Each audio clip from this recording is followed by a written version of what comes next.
સુરતના વરાછા વિસ્તારમાં પાથરના વાળાઓએ એસએમસી અને પોલીસ દ્વારા ચાલી રહેલી દબાણ હટાવ ઝુંબેશના વિરોધમાં રેલી કાઢી હતી।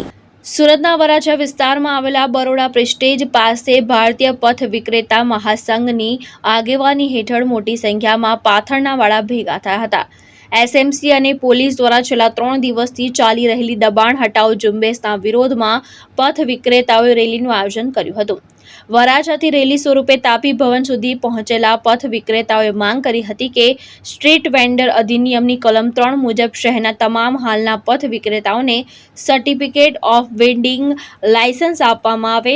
પથ વિક્રેતાઓનું કહેવું છે કે પ્રક્રિયા પૂર્ણ ન થાય ત્યાં સુધી તેમને કાયદાકીય સુરક્ષા મળવી જોઈએ અને કોઈ પણ પથ વિક્રેતાને સ્થળ પરથી હટાવવામાં કે સ્થળાંતર કરવામાં ન આવે। માંગ સાથે મોટી સંખ્યામાં પથ વિક્રેતા તાપી ભવન ખાતે પહોંચી આવેદનપત્ર આપ્યું હતું। મારું નામ જય વ્યાસ છે। ભારતીય પથ વિક્રેતા મહાસંઘ અમે આખા દેશમાં લારી ગલ્લા પથારા માટેના અધિકારોની લડત કરી રહ્યા છે। આજે આપણે સુરતમાં છે સાહેબ, અમે જઈ રહ્યા છે મ્યુનિસિપલ કમિશનરને મળવા માટે।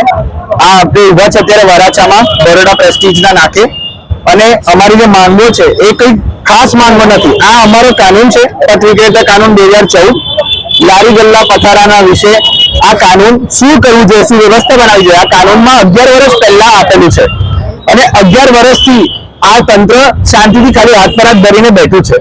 એની જગ્યાએ તમે જોઈ રહ્યા છો કે સુરતમાં આ લોકો વિડીયો ફેલાવી રહ્યા છે કે કેવી રીતે આ લોકો ગાડીઓ ઉછંગી રહ્યા છે, શાકભાજી ફેંકી રહ્યા છે અને ગરીબ લોકોને કૂતરાની જેમ ભગાડીને મારે છે।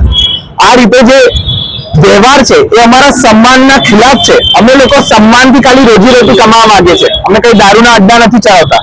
રોજગારીનો હક એક સાંવિધાનિક હક છે, આપણા સંવિધાનમાં આપેલો હક છે અને રોજગારીના હક અંતર્ગત અમને અહીંયા પથારા લગાવવાનો હક બી આ કાનૂન આપે છે।